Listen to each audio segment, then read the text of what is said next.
Okay, another installment of Meet the Onslaught. We got Rick Horton. So we'll get right into it here. How did you get involved? How long you been with the Onslaught? And just give us your history here. Well, I've been involved with the Onslaught. I've been on the air with Joe Wyatt for probably since May of '98. Somewhere in there. I don't have an exact date, but I know it was 1998 sometime. I was actually a loyal listener of this show before I actually became a part of this show. Started listening right around 91, 92, and then hung out with Joe a couple of times when we were still in the Sherrill Hall building. And then one time he just offered for me to be on the show with him, and, well, pretty much history from there. Good deal. So, because we all come from slightly different places as far as what we listen to, or we all have our own favorites. So, let's get into what you like and how you got into metal overall, and how I got into metal. First actual hard rock album I heard was Motley Crue, "Shout at the Devil," or that's the first one I really remember hearing.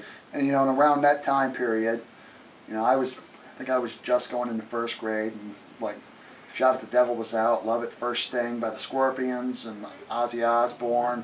That was a good year. I remember that, like 83, 84. Yep. Yep, Van Halen, 1984. Yeah, a lot of that stuff really started me as far as like hard rock and heavy metal goes.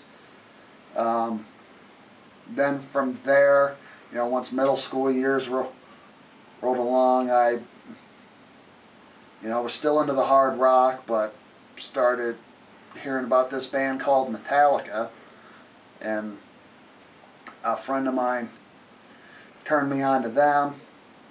Got a couple other albums, Master of Puppets and Justice for All. Saw them that same summer that I ended up buying the albums, and from there got into even heavier stuff, because at first I thought there was nothing heavier than like Metallica, Anthrax, or Slayer. Oh yeah. I didn't know that there was, death metal and all this other kind of stuff, So, then I heard stuff like Sepultura, then Obituary, Cannibal Corpse. The styles have kind of went, come and gone. I've listened to death metal, got into like the Korn thing for a little while.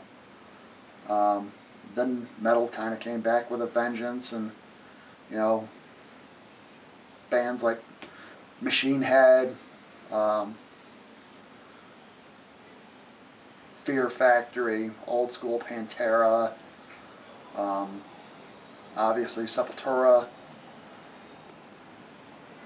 and then I'd dig a lot of the new stuff. Also, more recently I've been getting into some stuff outside of metal, because sometimes too much metal. Yeah, Josh and I were actually just discussing it. He actually got you out to see Dropkick Murphys not too long ago. Yeah, that was fun. That was really fun. Definitely made me a fan. But, yeah, that's about it as far as stylings go. Some other recent bands, Lamb of God, Slipknot. Also recently, within the last 4 to 5 years, took a liking to Behemoth. Probably. Yeah. Anybody who hasn't seen them, one of the scariest fucking bands you will ever watch. They come back to this area, you should definitely go. We're gonna, because Bill and I very much want to check them out, and I know they come highly recommended from you and Josh. And I want to be there when they come back, definitely. Yeah. So as far as speaking of live shows, what stands out for you? What's probably been the best you've seen so far? Let's see. Saw Metallica in '90 at Silver Stadium. That was the first concert I ever went to. I was 14 when I went to that. It was Metallica, Aerosmith, and Black Crowes. Metallica at that time, that's when Lars was playing everything note for note. Yeah. Metallica was the band to beat back in that time. That's one of my favorite shows. Again, going back to the Behemoth thing.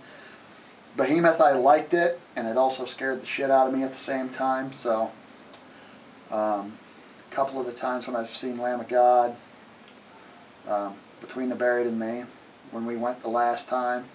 Yeah, that was kind of scary. Yeah, just because they're so... I can't even put my finger on what that was like, because it's just like... There was a lot to take in, you know, just... They're all over the place, but definitely freaking amazing live. Actually, for me, you and me both, getting to watch Cavalier Conspiracy. Oh my God, yeah. That show awesome. was probably one of my favorite club shows right there. We were on stage together was definitely cool. All right, so well, one last one here to wrap this up. If you could pick one of your craziest or funniest moments on the show, and you've been around for a while, so you've probably seen more than your share. Like, what stands out to you as the craziest thing you've seen yet? The craziest and funniest thing. There's a lot to name, but we only have a little bit of time with this. But the one that really stands out, there's footage on one of the best of DVDs. Jeffy was taunting Joe with this Hawaiian lei that Lance had. And Jeffy puts the lei over Joe. And Joe comes out into the other room and starts hula dancing, which threw me off guard, made me start laughing like a 5-year-old. Yeah, because that's not something you expect to see out of Joe ever. Yeah, he comes out and he's dancing, and I see that, and like I said, I'm laughing like a 5-year-old. And then Joe goes into full beatdown mode on Jeffy, and I start laughing harder. And Lance is asking me if I'm okay, and I'm like, nope, not at all. But yeah, that stands out as one of the funniest. You and the Mankini makes me want to gouge my eyes out. Yeah, that one's come up already a couple of times, and let's see. A couple of times, the birthday shows at the Last Exit for the Lost, or even the ones that we have here. Yeah. The ones at the Last Exit have stood out, I think, because with the balloon room. For me, it's just... Yeah. Balloon room, DVD player to Will's head. Yeah, we discussed that, and Yeah, if you want to hear about that, that is in the Will and Lindsay interview. yeah, Will kind of got crushed a little bit. That was like Hammer of the Gods coming down on Will's head right there. Yeah, you know, and the original plan was. And that was, yeah, that's right, because you were the one who swung the DVD player. He picked you to do it. The original plan was like, I'm not going to swing it that hard. And that's what I actually meant not to do, was not swing it that hard. And then I swung it, and, you know, obviously I'm not a small guy. El Kabong. And Will kind of had his Roger Rabbit moment, like, I can see stars, look, Eddie. Yeah. You know, but that's how that goes. But yeah, a lot of really cool moments. I would never give any of this back. You know, this has been one of the most cool things that I've been a part of. Oh, yeah, definitely. Far from over, so. Yes, indeedy.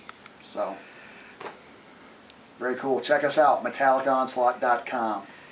Yes, and you will see this on YouTube.